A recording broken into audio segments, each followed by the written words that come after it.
우리 열왕기 상하 열왕기에 관해서 말씀을 나누도록 하겠습니다.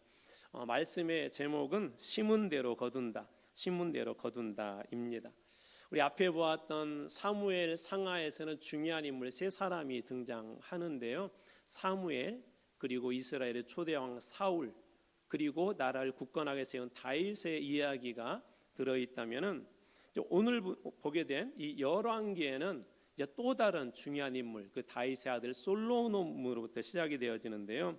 열왕기라는 말 자체가 이게 벌릴 열자거든요. 이렇게 왕들의 이야기다 그렇게 보시면 됩니다. 그래서 열왕기 상하에는 이런 왕들의 이야기들이 들어 있습니다.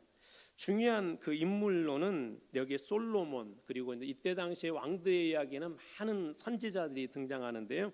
이제 대표적으로 엘리야, 엘리사 같은 사람들이 등장하고, 북왕국에서 악한 왕이지만 좀 유명한 왕이 아합, 그리고 남왕국에서 히스기야, 뭐 좀 더 거기다 보태보자면 요시야 같은 그런 중요한 왕들이 있습니다. 열왕기는 전체적으로 세 이렇게 토막으로 되어 있다고 보시면 돼요. 그래서 통일왕국, 분열왕국, 그리고 나라가 멸망한 이야기. 다시 정리해 보게 통일왕국이 있고, 그다음에 그 나라가 갈려서 분열왕국이 되고, 이게 나라가 망한 이야기, 멸망에 관한 이야기가 이 열왕기서에 기록이 되어져 있습니다. 그래서 크게 세 부분으로 나눠서 보면 됩니다. 먼저 통일왕국에 관해서 먼저 나눠보도록 하겠습니다. 열왕기는 다윗이 나이가 많아서로부터 시작을 해서 다윗의 죽음이 초반기에 빠르게 전개가 돼서 다윗의 죽는 사건이 일어나고요. 이때 당시에 아도니아라고 하는 그런 왕자가 있었는데, 이 사람이 사람들을 모집을 해가지고 소위 반란을 일으킵니다. 제사장, 그 다음에 군대 장관, 힘 있는 게 정치와 종교와 그 다음에 어떤 군인들 중에 뛰어난 사람들을 모아서 반란을 일으켜서 다윗 임기 말기에 왕이 되려고 하는 그런 시도를 하게 되자, 이것을 알게 된 이제 다윗이 재빠르게 솔로몬을 그 왕으로 이렇게 앉히게 됩니다. 그래서 이 솔로몬이 왕위에 오르고, 그리고 다윗이 죽자마자 이때 당시 혼란스럽게 했던 반역자들을 이 솔로몬이 숙청하기 시작하는데요. 이 앞장섰던 그 아도니아, 그리고 이제 시므이라고 하는 사람도 있었는데, 이 사람은 다윗이 예전에 이렇게 압살롬을 피해서 도망을 칠 때 끊임없이 저주했던 사람인 이 시므이, 그리고 아비아달이라고 하는 사람이 있었는데, 이 사람은 제사장입니다. 제사장, 그리고 요압 장군. 이 아비아달과 요압은 이 아도니아와 함께 이 반역하는 그 일에 동참했던 사람들입니다. 그래서 솔로몬이 집권 초기에 이 반역자들을 철저하게 다 처단을 해냅니다. 그렇게 해서 이제 그 왕권을 강화하게 되는데요. 왕이 되면서 솔로몬이 가장 먼저 했던 게 뭐냐면 하나님 앞에 기도하는 자리였었어요.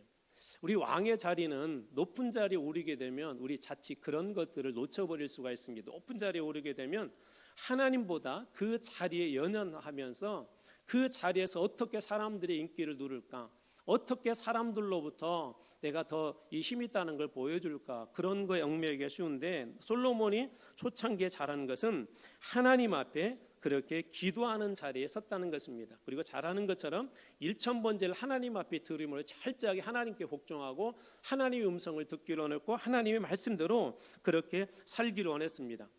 근데 솔로몬의 기도도 아주 유명한 기도가 나오는데, 내용 중에 가장 핵심이 뭐냐면 이런 거예요. 하나님, 저에게 듣는 마음을 주십시오. 백성들의 소리를 듣고 하나님의 음성을 듣고, 가장 중요하게 여기는 것이 그 듣는 마음이었어요. 여러분들 이제 저희들도 이제 2주 후면은 이제 새롭게 저희들 중직자들을 뽑을게 될 텐데요. 우리 항존직들이 이렇게 뽑을 때 여러분들이 늘 그런 걸 고민하셔야 돼요. 여러분들 중에도 분명히 이 중에도 장로님 되시고 또 권사님 되시고 안수집사님 되신 분들이 있을 터인데, 그 자리에 오르면 더 하나님의 음성을 깊이 들으셔야 됩니다. 늘 듣는 마음, 하나님의 음성을 듣고 이 세상으로부터 오는 이 복음을 요구하는 그런 소리들을 듣는 마음을 가져야 할 것입니다. 솔로몬이 초창기에 잘했던 것이 바로 이런 것들이었습니다. 그러자 하나님께서 어떤 은혜를 플러스해서 주시냐면은 열왕기상 3장 13절 말씀입니다. 내가 구하지 아니한 부귀와 영광도 네게 주노니 내 평생의 왕들 중에 너와 같은 자가 없을 것이다.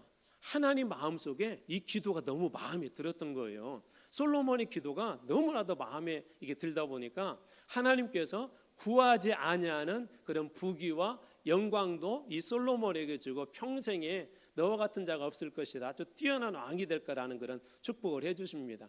그런데 여러분들의 기도는 어떠세요? 기도도 좀 그런 게 있는 것 같아요. 우리가 누군가의 뭐에게 부탁을 할 때 그 사람의 마음이 감동되면 마음껏 내어주잖아요. 이 솔로몬의 기도는 하나님의 마음에 정말 들었던 것 같아요.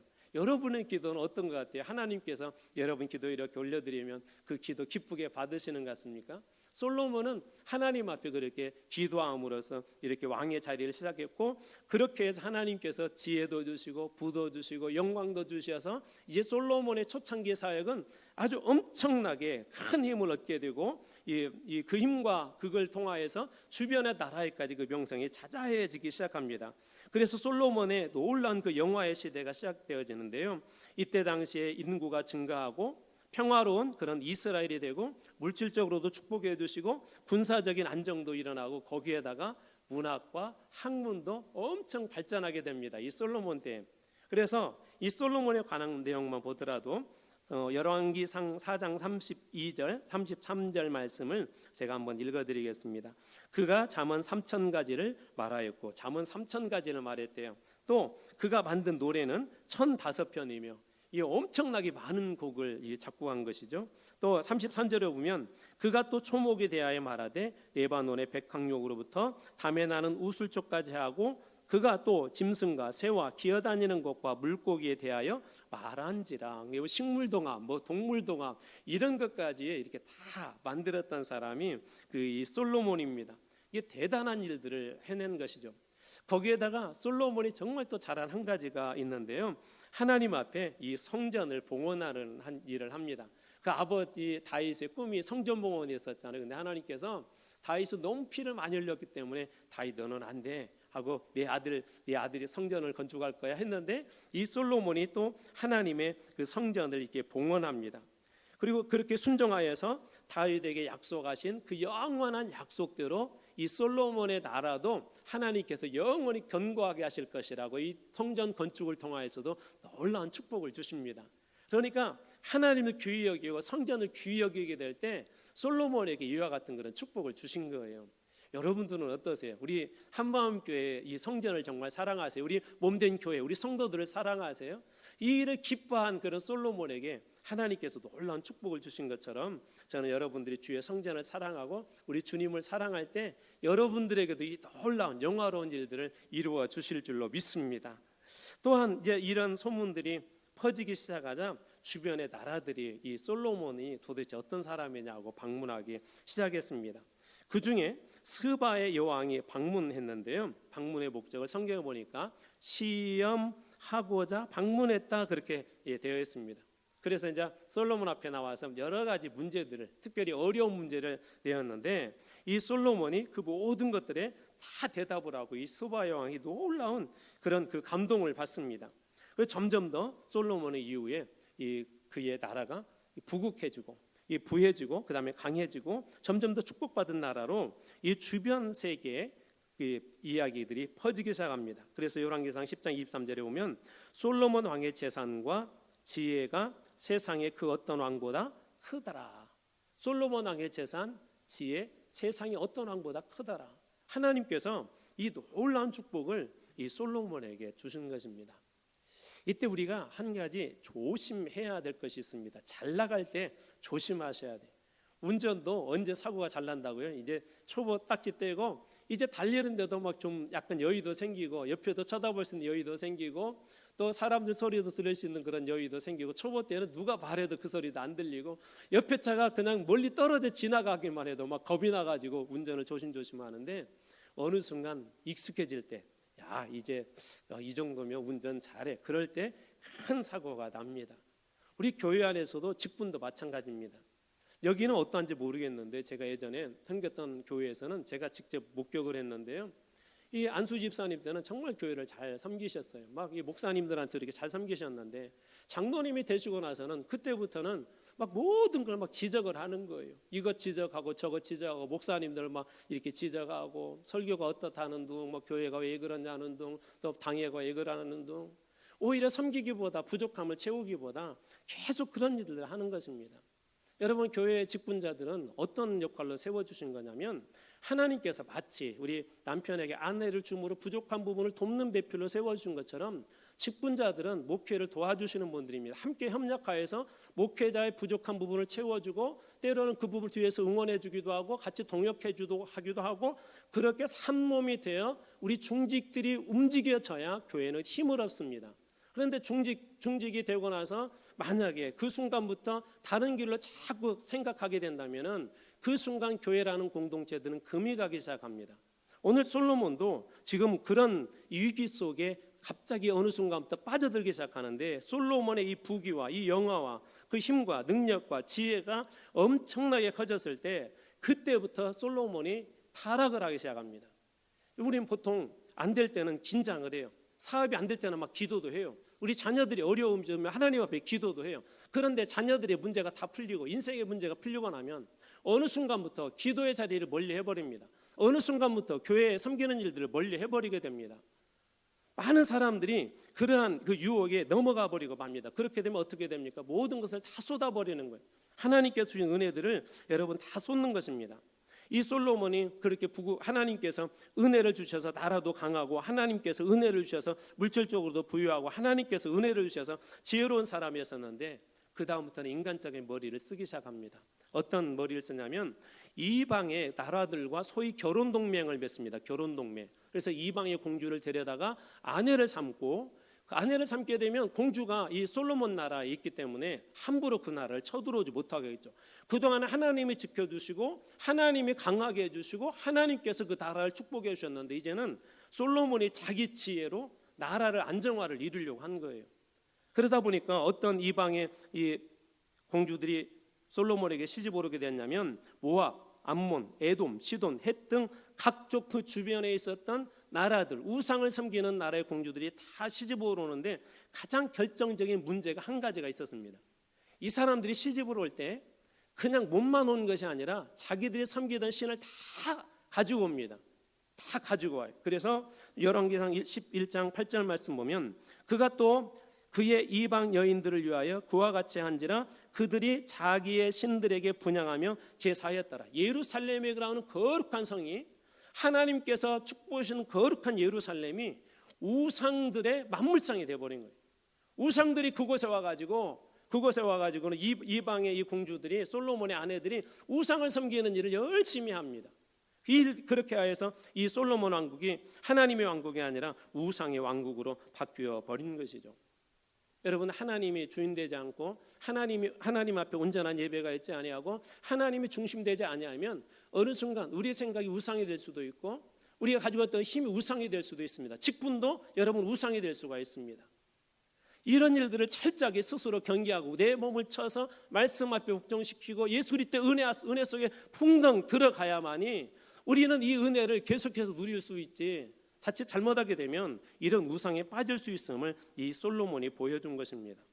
그 결과는 어떻게 되었을까요? 이 통일 왕국 사울, 다윗 그리고 솔로몬으로 이어진 점차적으로 나라가 이렇게 부유해졌잖아요. 하나님께서 이 놀라운 축복을 주셨는데 이 솔로몬의 이 아내들 그리고 예루살렘 도성이 우상 숭배함으로 이때부터 나라가 이제 갈리기 시작합니다. 그래서 북쪽에는 이스라엘로 남쪽에는 유다로 나라가 갈리는데 솔로몬의 아들 르호보암이라고 하는 아들이 있었어요. 이 아들이 솔로몬의 뒤를 이어서 이렇게 왕의 자리에 오르게 되었는데 그때 북쪽에 대표했던 여로보암이라는 사람이 솔로몬에게 와서 이렇게 이야기합니다. 르호보암에게 이렇게 얘기를 합니다. 르호보암에게 솔로몬 왕 때 우리에게 많은 짐을 지워가지고 우리가 너무 힘들었으니까 르호보암 당신이 왕이니까 그 짐을 좀 이제 내려달라고. 그런데 이제 그때 이 르호보암이 지혜자들에게 물어요. 그래서 소위 이야기하자면 우리 교회 장로님들 같은 그런 높은 지위에도 있고 또 지혜로운 어른들한테 묻습니다. 어떻게 해야 되겠습니까? 그랬더니 그렇게 해야 됩니다. 그 사람들에게 무거운 짐도 좀 덜어주고 이제 그 사람들도 좀 이렇게 포용을 해야 됩니다. 그런데 그때 이 르호보암의 젊은 친구들이 뭐라고 얘기하냐면 아니다고. 저 사람들은 더 때려야 된다고. 인간은 가만히 놔두면 안 되고 더 힘들게 해야 저 사람들이 복종하고 우리들을 잘 따르지 그 사람들을 가만히 그들 요구대로 들어주면 안 된다고. 그렇게 이 단칼에 거절하게 합니다. 근데 르호보암이 이 젊은 지혜자들의 이야기를 듣고 그대로 행합니다. 그러자 여로보암과 북쪽에 있었던 그 지파들이 이것에 대해서 이 반역을 하게 되면서 이때 여로보암이 북쪽의 왕이 되고 르호보암이 이 남쪽의 왕이 됩니다. 그러면서 북이스라엘에 이 여로보암이 했던 짓이 뭐냐면 열왕기상 12장 28절입니다. 이에 계획하고 두 금송아지를 만들고 무리에게 말하기를 너희가 다시는 예루살렘에 올라갈 것이 없도다.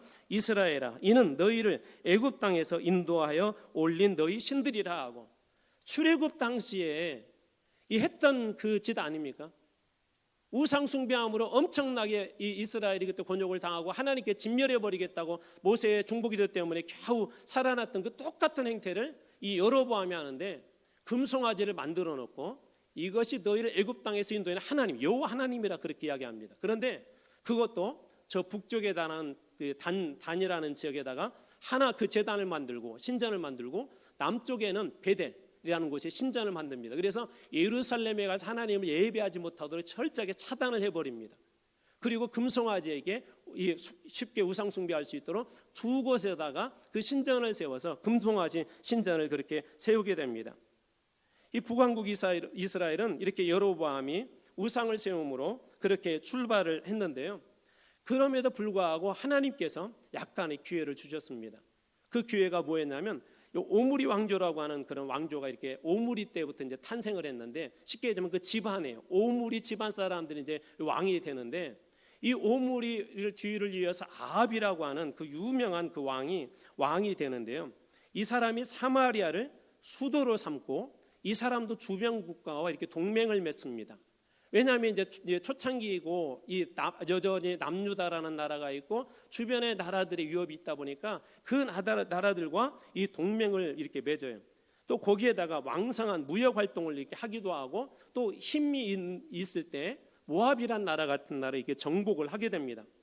놀랍게도 이 아합의 시대는 물질적으로 상당한 번영을 그렇게 누렸습니다. 그리고 사마리아에 있는 그런 시설은 최고 수준을 자랑할 정도로 이 놀라운 그런 문화적인 발전도 있었고 경제적인 발전도 있었던 때가 이 아합의 때입니다. 아합 역시 국제적으로 그런 지위도 그 향상이 되었고, 또 사마리아의 그 수도가 완성된 동시에 그곳에다가 더 큰 우상 숭배할 수 있는 그런 집단을 만드는데요. 바로 바알, 아세라를 숭배하게 만들어 버립니다. 왜 이렇게 하게 됐냐면은 이 아합의 아내가 시돈 사람인 이세벨이라고 하는 그 사람이 있었는데, 이세벨 여왕이 실제적으로 이 우상 섬기는 그 선지자를 양성한 학교의 교장이었어요. 오늘날 얘기하자면. 그래서 아세라를 섬기는 그 신학교, 그 다음에 바알을 섬기는 신학교를 만들어서 거기에 신학생들을 엄청나게 모집을 해서 뭐 이렇게 메리트 있게 여러 가지를 제공해 줍니다. 아마 물질적으로도 제공해 줬을 것이고 어떤 권위도 허락하여 줬을 것입니다.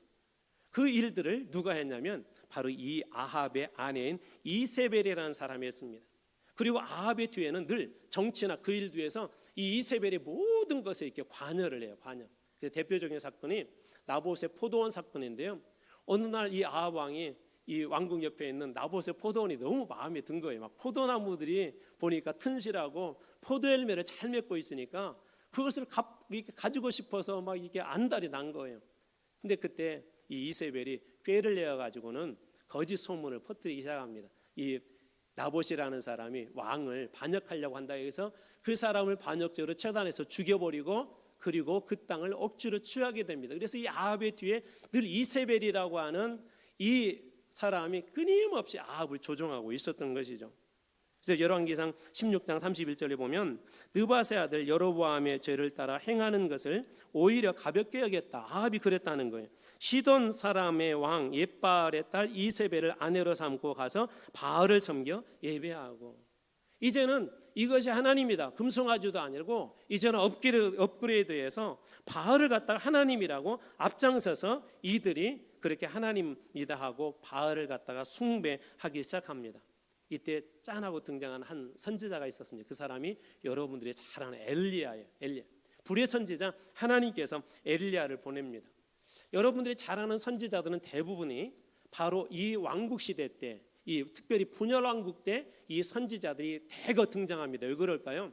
이 나라가 갈수록 엉망진창이 되는 거예요. 나라가 분열이 되고 어려우면 집중해야 되잖아요. 어려우면 하나님 앞에 더 무릎 꿇어야 되잖아요. 그런데 어려우면 어려울수록 우상을 더 섬깁니다. 그래서 그때 하나님께 선지자들을 통하여서 이 왕들의 죄를 지적하고 이스라엘이 하나님께 돌아오도록 하기 위해서 선지자를 보내는데 이 사람들이 쉽게 돌아오지 않습니다.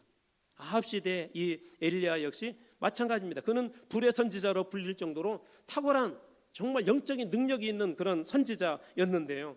그런 영적인 놀라운 능력이 있는 선지자를 보냈음에도 불구하고 아합은 끝끝내 이 악한 길을 가는 것을 버리지 않습니다.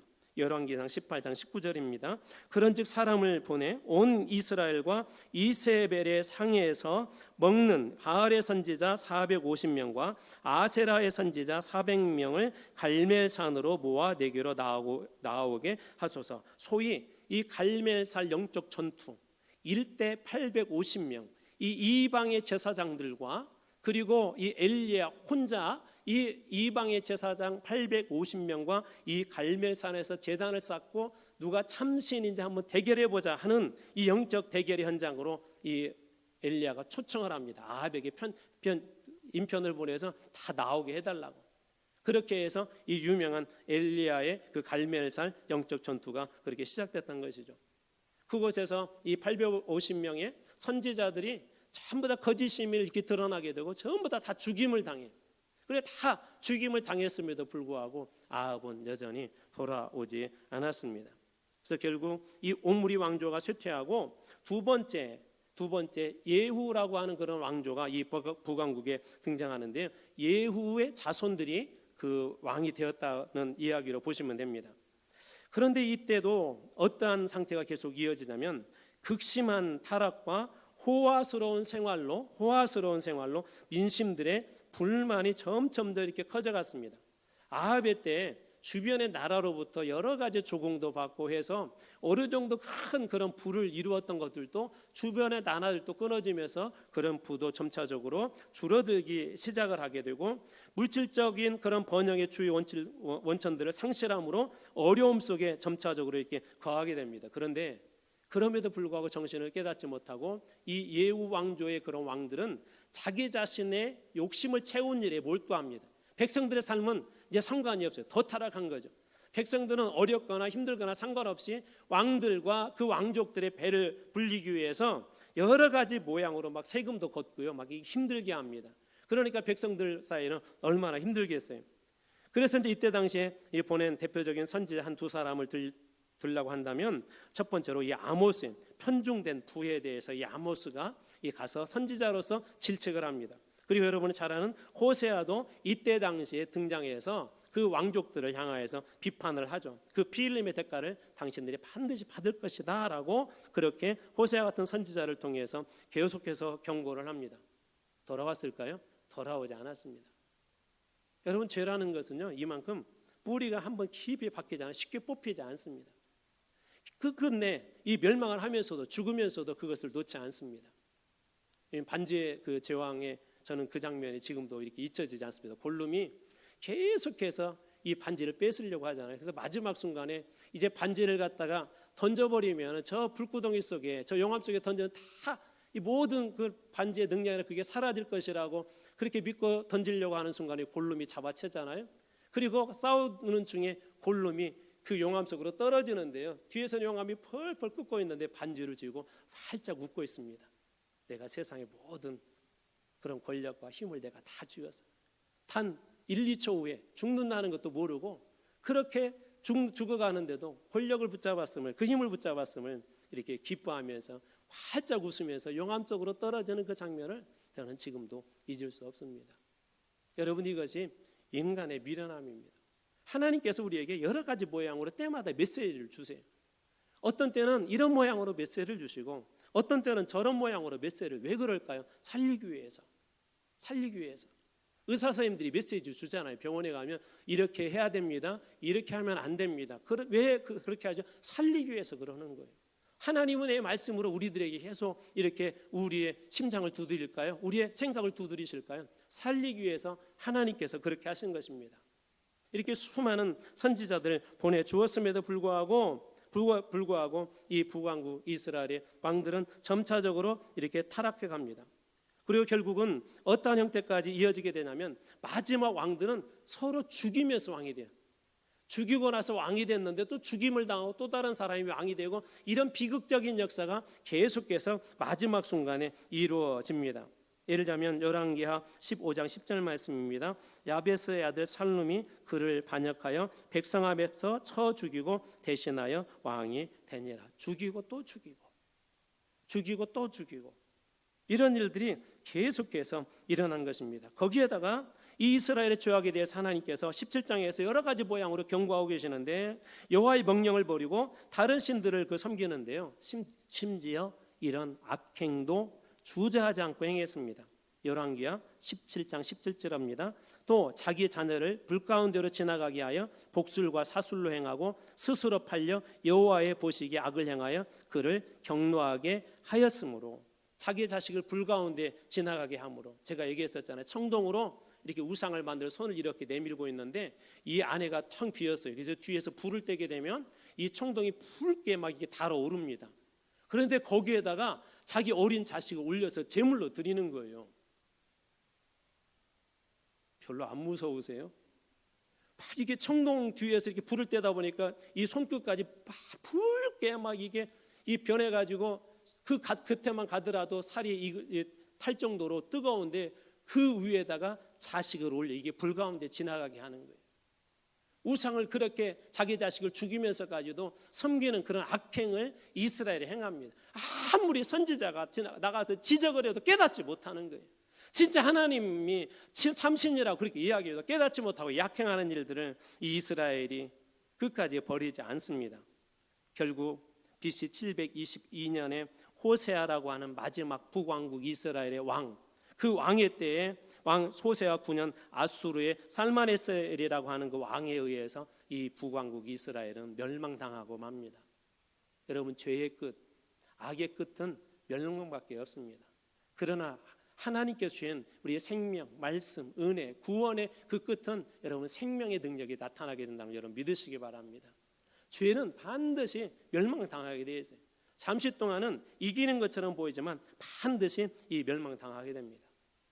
그러자 이 북왕국 이스라엘은 더 혼돈으로 빠지기 시작해요. 어떤 혼돈이 있었냐면 아수르가 이제 북왕국을 점령을 했잖아요. 주요 그 이 수도가 사마리아라고 그랬잖아요. 이 사마리아 지역에 아수르에 있는 사람들을 많이 대거 이동을 시킵니다. 그래서 그걸 살게 하고 또 사마리아에 있는 사람 일부를 데리고 아수르로 데리고 갑니다. 그러면서 행했던 정책이 하나가 있는데 소위 혼혈 정책을 해요. 혼혈. 그래서 아수르 사람과 이스라엘 사람들이 결혼을 해서 혼혈화 시켜버리게 됩니다. 그 이야기가 열왕기하 17장 24절에 나와 있는데요. 아수르 왕이 바벨론과 구다와 이하와 하맛과 스발와임에서 사람을 옮겨다가 이스라엘 자손을 대신하여 사마리아 여러 성읍에 두매 그들이 사마리아를 차지하고 그 여러 성읍에 거주하니라. 그래서 이 거룩한 백성 이스라엘들이 이제 혼혈 민족으로 바뀌어 버립니다. 바로 이 사건 때문에 훗날 예수님 시대에 예루살렘 사람들이, 이 유대인들이 사마리아를 개취급하고 사마리아를 통과하지 않은 이유가 바로 그것 때문에 그런 거예요. 이때 이 사건 때문에 그렇게 된 것입니다. 그리고 그것뿐만 아니라 이스라엘의 종교도 혼합 종교화가 더 극심하게 타락해지는데요. 열왕기하 17장 33절입니다. 이와 같이 그들이 여호와도 경외하고 또한 어디서부터 옮겨왔는지 그 민족의 풍속대로 자기의 신들도 섬겼더라. 하나님도 섬기고 다른 신도 섬기고 교회도 다니고 점집도 가고 교회도 다니고 부처에 가서 절도 하고. 여러분 상상이 되세요? 예수 믿는데 오늘 이 시간에는 와서 여기에서 하나님 앞에 하나님 찬송하고 그 다음에 사울 초파일이 되면 절에 가가지고 찬불가 부르고 이 부처 앞에서 절하고, 이 일들이 지금 이 사마리아 지역에서 그렇게 일어나고 있는 것입니다. 이처럼 죄의 끝자락은 여러분 혼돈과 죄의 끝자락은 비참함밖에 여러분 남지 않습니다. 자, 그렇다면 남왕국에 있는 유다 이 두 개의 지파는 좀 정신을 차려야 되잖아요. 그런데 정신을 차리지 않습니다. 히스기야라고 하는 그런 왕 때 어떤 일이 있었냐면 산헤립이, 이 아수르의 산헤립이 유다를 침공, 이제 북왕국을 점령을 했으니까 이제 남쪽도 좀 점령해야 되지 않겠어요? 그래서 히스기야 왕 때 이 산헤립이 유다를 이게 침공 이렇게 하게 되는 그런 사건들이 그곳에 일어나기 시작하는데, 그때 이 문제를 놓고 히스기야가 어떻게 하냐면 정신을 차리고 하나님 앞에 나갑니다. 열왕기하 19장 14절입니다. 히스기야가 사자의 손에서 편지를 받아보고 여호와의 성전에 올라가서 히스기야가 그 편지를 여호와 앞에 펴놓고, 항복하라는 문서 일종의, 그런데 그것을 갖다가 이 히스기야가 하나님 앞에 나가서 기도하기 시작합니다. 어떻게 됐을까요? 하나님께서 그의 기도를 들으셨습니다. 또 한 번은 히스기야는 또 이렇게 병들어 죽게 되었는데요, 이사야를 통하여서 그와 같은 이야기를 듣자 열왕기하 20장 22절에 보면 히스기야가 낯을 벽으로 향하고 여호와께 기도하여 이르되, 그래서 그가 하나님께서 지금은 아니다면서 15년이라는 시간을 살려주시는데요, 문제는 그 다음에 결정적으로 일어났습니다. 이 15년 생명이 연장되면서 그때 아기를 갖게 되고 아기를 낳은 아들 하나가 있었는데 므낫셋이라는 아들이 있어서 므낫셋, 이 사람이 히스기야 뒤를 이어서 왕이 되는데 이 남왕국 유다에서 이만큼 정말 비열한 왕이 없었습니다. 그래서 어떤 목사님이 여기를 해석하기, 차라리 히스기야 그때 죽었더라면 므낫셋 같은 왕은 나오지 않았을 텐데 라고 그렇게 탄식할 정도로 아주 비열하고 악한 왕 므낫셋이 등장합니다. 이 남왕국에도 므낫셋이 왕이 되면서 우상 숭배가 극심해져 가는데, 심지어 성전 앞마당에다가, 하나님 섬기는 곳이잖아요, 우리 그러자면 우리 교회 앞마당에다가 1월 성신을 섬기는 신의 제단을 만들어 버렸어요. 이 교회 안에다가 이 십자가 밑에다가 예를 들면 부처를 갖다 놓고 여기에서 여러분 절한다고 한번 생각해 보십시오. 히스기야의 아들 므낫셋 때 바로 이런 일들이 벌어진 것입니다. 그래서 열왕기하 21장 3절에 오면 그가 행했던 악한 여러 가지 행위 중에 한 가지 행위가 나오는데, 그의 아버지 히스기야가 헐어버린 산당들을 다시 세우며 이스라엘의 왕 아합의 행위를 따라 바알을 위하여 제단을 쌓으며 아세라 목상을 만들어 하늘의 1월 성신을 경배하여 섬기며 바알을 위해서 제단을 만들고 1월 성신을 위하여서 경배하며 섬기도록, 그리고 성전 앞마당도 그렇게 바꿔버리고 그렇게 했다는 것입니다. 근데 다행히 하나님께서 이 므낫셋 다음에 요시야라고 하는 그런 왕을 8살에 세우는데, 이 왕의 때 잠시 부흥과 개혁의 기회를 하나님께서 주십니다. 이 요시야는 8살에 왕이 되었지만 그가 성전 수리를 하면서 율법책을 발견하게 되고, 또 그것을 통하여서 하나님의 말씀을 따라 여기저기 적용하기 시작해. 그냥 말씀이 그렇다가 아니라 이방 신전들을 없애기 시작하고 그 제단들을 부수기 시작하고, 그리고 유월절도 이 회복을 하게 됩니다. 율법의 말씀을 그가 발견하고 읽고 나서 그렇게 한 것이죠. 열왕기하 23장 25절 말씀입니다. 요시와와 같이 마음을 다하며 뜻을 다하며 힘을 다하여 모세의 모든 율법을 따라 여호와께로 돌이킨 왕은 요시야 전에도 없었고 후에도 그와 같은 자가 없었더라. 그래서 요시야 때 많은 것들이 이렇게 좀 회복이 돼요. 그런데 여러분, 개혁이나 부흥은 계속해서 집중하지 않으면 어느 순간 불이 꺼져 버립니다. 마치 여러분 장작불 이렇게 떼보신 분들 알잖아요. 장작은 무한하에 잘 타거든요. 그런데 활활 타오르다가도 어느 순간 이 머리부터 타오르다가 이게 허물어지기 시작하면 흐트러지잖아요. 장작불이 금방 사라져 버립니다. 그래서 다시 또 모으는 거예요. 다시 쌓는 거예요. 그럴 때 이 장작불의 힘이 유지가 되는 것처럼 부흥이나 개혁은 한 세대에 끝나서는 안 됩니다. 여러분, 우리나라의 부흥의 역사도 여러분 보셔서 알잖아요. 70년대 80년대 정말 뜨거웠잖아요. 저는 가끔 그때 당시에 경배와 찬양이라고 하는 그때 당시에 기록물을 이렇게 유튜브에 찾아서 보는데, 그때 요즘 찬양하고 열기가 다릅니다. 그때 이게 찬양했던 그것은 느껴져요. 막 그 감동이 느껴져요. 정말 하나님을 갈구하고 하나님 앞에 그 회개하는 그 통회하는 그 모습과 그것들이 막 느껴져요. 아직까지도 그 영상에서도 느껴질 정도로 정말 강력했습니다. 그러면서 우리 한국교회가 최고의 부흥의 정점을 딱 찍었죠. 그런데 그 다음부터 교회들이 막 비대해지고 커지고, 우리 대형 교회들도 나오고, 교회들이 세상 어떤 곳들보다도 이렇게 문화나 그런 것들도 막 놀라워지고, 오늘날 대형 교회들은 이런 찬양팀이라 보면 예지가는 이 세상의 음악팀보다도 훨씬 더 탁월합니다. 전문인들 다 거듭니다. 교회 그 무대도 대단합니다. 예지가는 방송국보다도 훨씬 더 화려하게 이렇게 세팅해놓은 그런 교회들도 있습니다. 그런데 왜 옛날에 느꼈던 그런 영상과 그런 감동과 성령께서 우리 가운데 오셔서 강하게 두드리시는 그 역사의 힘은 왜 느껴지지 않는 것일까요? 그냥 그 순간에 짠하고 그냥 끝나버린 거예요. 그 순간에 짠하고 끝나버린 거예요. 기도의 불이 타올랐을 때 더 거기에다 기도의 불을 붙이고, 말씀의 불이 심령에 타올랐을 때 말씀의 불을 더 붙여야 되는데, 그냥 야 우리 좋다 하고 이 땅이 천국이다 하고 거기서 멈춰버린 것입니다. 남왕국의 결정적인 실수가 바로 여기 있었어요. 요시야 왕 때 유월절이라는 그 절기도 회복하고 예배를 회복하고 성전을 회복했으면 그 힘을 계속해서 이어가야 됐었는데, 그 뒤에 이어지는 왕들이 다시 우상 숭배의 늪으로 빠져버립니다. 그래서 요아스, 여호와kim 그리고 마지막 왕인 시드기야에 대해서 하나님은 뭐라고 이야기하고 계시냐면 여호와의 보시기에 악을 행하였다. 열왕기하 24장 19절입니다. 그가 여호와김의 모든 행위를 따라 여호와 보시기에 악을 행한지라.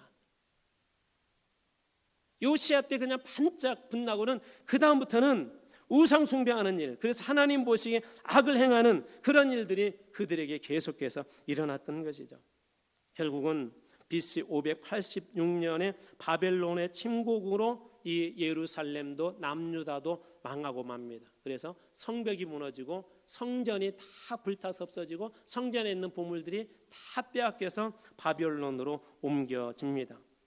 이때 당시에 마지막 왕이 시드기야였는데요. 시드기야 왕은 이렇게 되었답니다. 열왕기하 25장 7절 말씀. 그들이 시드기야의 아들들을 그 눈앞에서 죽이고 시드기야의 두 눈을 빼고 놋사슬로 그를 결박하여 바벨론으로 끌고 갔더라. 하나님께서 마지막 뿌리로, 하나님께서 마지막 씨앗으로 남겨주었던 예루살렘도, 그리고 심지어 그 성전까지도 철저하게 다 파괴돼 버립니다. 그때 당시의 모습을 열왕기하 25장 9절에는 이렇게 묘사하고 있습니다. 여호와의 성전과 왕궁을 불사르고 예루살렘의 모든 집을 귀인의 집까지 불살라 버렸더라. 황폐화된 예루살렘이 되고 말았습니다. 여러분, 오늘날 이와 같은 현상들은 우리들에게도 일어날 수 있습니다. 하나님만을 정말 진심으로 사모하고 하나님 앞에 진심으로 예배하려고 우리가 몸부림치지 않는다면 우리의 육신의 정욕은요 자꾸 악한 것을 향할 수밖에 없습니다. 하나님 앞에 내 자신을 복종시키지 아니하면 결국은 악한 것을 심은 것에서는 악한 열매를 맺을 수밖에 없습니다. 그래서 열왕기를 통해서 보여준 중요한 교훈을 한 줄로 요약하라 한다면 심은 대로 거둔다예요. 심은 대로 거둔다. 우리 한국교회가, 우리 한마음교회도 마찬가지, 이만큼 그래도 좋은 예배당을 우리가 세우고 예배 드릴 수 있었던 이유는 우리 앞에 있었던 선배들이 그래도 눈물 흘리고 피땀 흘리고 이 성전에 와서 때로는 금식하고 교회 일으켜보겠다고, 영혼 살려보겠다고 하나님 앞에 그렇게 기도했던 분들이 계시기에 그나마 오늘 여기까지 온 것입니다. 그렇다면 여러분들은 무엇을 해야 될까요? 우리도 다음 세대를 위해서 뭔가 심어야 되지 않겠습니까? 여러분, 무엇으로 심겠습니까? 하나님 앞에 하나님께서 우리 한마음교회 어떤 씨앗을 주셔서 그 씨앗 받아서 심어서 우리 다음 세대들이 이 성전에 와서 인생이 힘들고 어려울 때 이곳에 와서 다시 회복되어 춤추고, 고난 중에 있을 때 이곳에 와서 그 고난들에 다 끌려지는 것을 눈으로 목도하고, 이것들을 우리 다음 세대들이 누리기를 원한다면 우리는 무엇으로 심어야 할까요? 저는 여러분들에게 도전합니다. 다시 말씀 앞으로, 다시 예배 앞으로, 다시 기도 앞으로, 다시 영혼을 사랑하는 마음 앞으로, 다시 교회를 사랑하는 은혜 보좌 앞으로 여러분들이 다 나와서 여기에서 새벽에서 때로는 눈물로 씨앗을 뿌리시고, 때로는 기도로 씨앗을 뿌리시고, 때로는 선포로 씨앗을 뿌려서 여러분들이 뿌려놓은 씨앗이 우리 세대보다도 우리 다음 세대가 더 크게 부흥하는 우리 한마음교회와 우리 한국교회가 다 되기를 축원합니다.